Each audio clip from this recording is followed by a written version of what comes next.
there was a Syrian cartoonist recently called Ali Farzad, who had his hands broken. And because he had moved from doing cartoons, political cartoons, he was very famous around the Arab world, attacking corruption, abuse of power, but he never showed faces. He never had individual identity associated with his cartoons.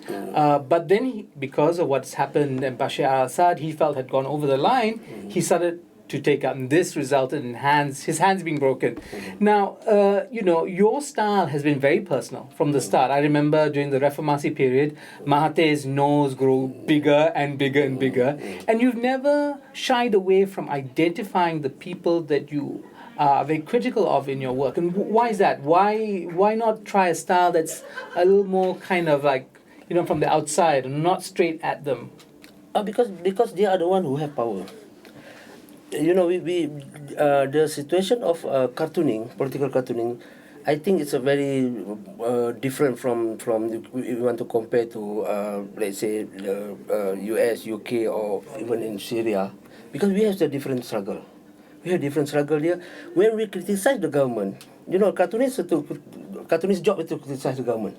When they criticize the government, let myself have... hold on. I thought cartoonist job is to make people laugh. Yeah, laugh, but that's just normal cartoon. But political cartoon is to be watchdog, to criticize the government, to check and balance. That's a political cartoon it's about. So, but when we do that, the government treat us like an enemy. So but you see, you're attacking them. How can they not? Are you surprised that they have attacked you? I'm attacking them because they all the corruption did by them. Okay, but are you surprised that they have now attacked you? I'm surprised because they should a different way. You see, in South Africa, there is one cartoonist. Because the one cartoonist now Zafiro. It's a very famous case of cartoonist where the president of South Africa suing the cartoonist, but it's a civil suit. It's not crime. Right. You can do it that way. I can. If the prime ministers or any minister want to file a civil suit against me, fine. That's a fair. But to use a crime, it's different. Crime is something that there shouldn't be you shouldn't handle the cartoon that way. But this government, you've lived here all your life. They have always used this route to deal with their political opponents, to deal with dissent, and in that sense, it seems not surprising that they have taken this route using police powers against you. Yeah. And so, for you, isn't this also part of your struggle? Didn't you expect that they would do this? And isn't this point for you to conscientize the Malaysian public? I expect that, but I'm like this. I keep saying that I will keep drawing until the last drop of my ink. I say that because I expect this. I expect it, but what I'm saying is not right to do that. So I expect. I'm okay. I prepare to even ISA also I prepare. If worst come to worst. But what I'm saying is not right for the government, any government to do that. That means our government is very weak and insecure. So they anything you do, they think that some rap singer they ban it. There's something they have to laugh at it and try to explain. They say it's not right. Or if I defame, then you judge me. So this kind of thing, they have to handle it. Is your work only about politics? What about larger society, its attitudes? There are political cartoonists that look at societies, right? There are political cartoonists, for instance, in the famous case of the Gillenposten Danish cartoon controversy. Yeah. Here's a man who is drawing cartoons about religious figures, right? And the response. What is your... No, because there are so many, there's a very wide angle. It's a very wide scope. Every cartoonist has to have a major. It's like, it's a doctor, so many doctors. What's your major? I major political cartoon. Okay. My major, not my study, but my scope is political cartoon. So I have to concentrate that. Because if not, if you do all the type of cartoon, people say you are general cartoonist. You do this, you do that. But that for me, because politics in Malaysia is so, what can I say, is so funny. That's why I was in London, I was in UK last month. People say, how do you get an idea every day to produce a cartoon? I said, because I live in Malaysia. really political cartoon, because every day there's a minister will do joke. There are a lot of things you can make. So for me, because of the big our corruption issues is at large, and it's done by politicians, those who in power. So we need to concentrate and focus on one issues. Okay, I want to ask you.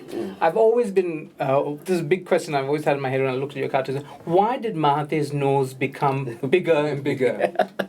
The nose is the symbol. The nose is symbol. This is a visual symbol. So cartoonists need a symbol in his cartoon so people can remember visually this is and then the nose has become bigger and bigger because it's a kind of you exaggerate it. You develop it every day. You develop, and then when people respond it very well. So I say, why not make it bigger?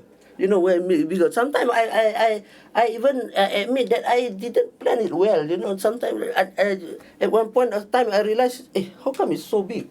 But that's as a symbol. It's a very symbol. But there wasn't anything racist in that, or was it a reference to his own kind of Indian blood? No. That's got nothing to do, because there's a symbol. Just a symbol. When you look at the person's face, like now I do a wife of prime minister with big hair.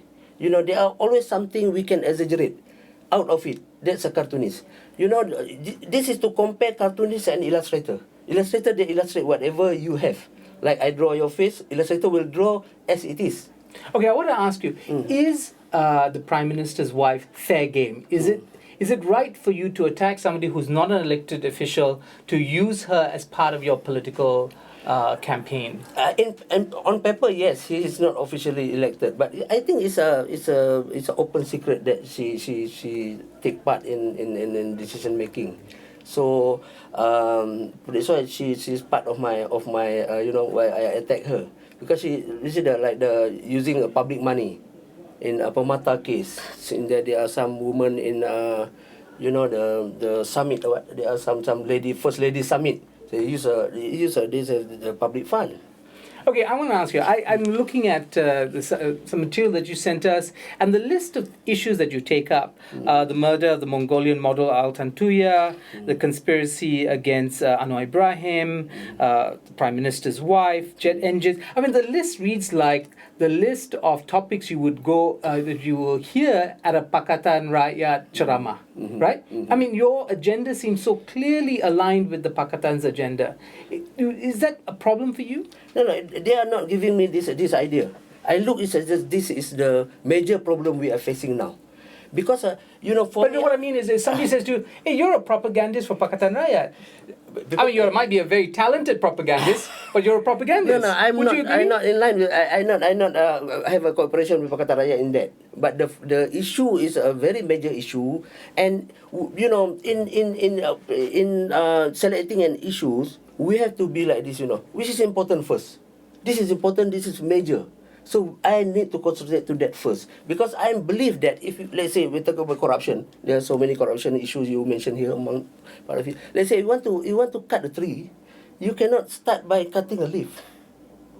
Daily one leaf, it won't. You have to cut the tree, chop it all, because the tree is very important. It's more important now. The emphasis have to go to the first come to first. Okay, last question. The Pakatan Rakyat is doing very well. It captured a couple of states in the last general election, and there is scandal around, or alleged scandals around their government as well. Yeah. Now, are you going to use that material? Are you going to kind of educate your own side about their weaknesses, their failures? Will you? Yeah.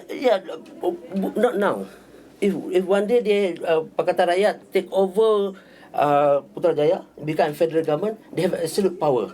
Then only I will start to look into it.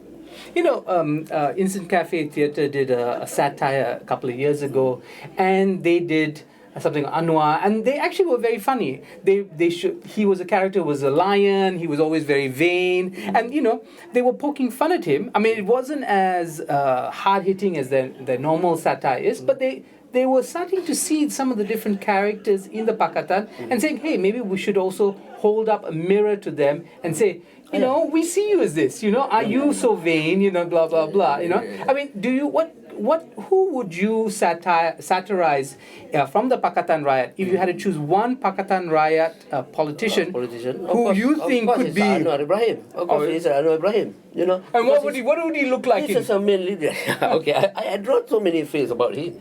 You know, last time there one cartoon when he just released into 004, I did 4 panel cartoons where the first cartoon is in 70s. He said that like demonstrasi, you know, and then some 80s era is hak asasi, and then early 90s or end of 90s is reformasi, and then after he was released is wait and see.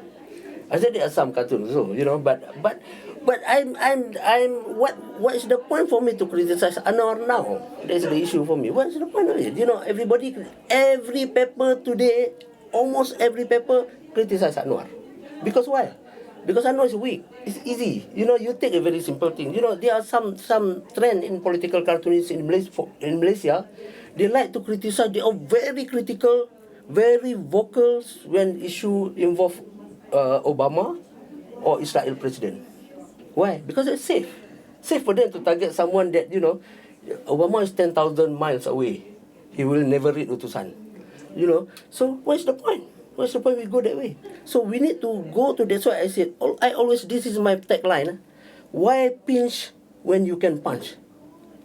So we go to those who really in power and we see their reaction. That's my style. If not, what's the point? You know, everybody criticizes. No, yes, everybody can. Dato' T also can do the type of things. So because they are safe. Thank you very much. Welcome.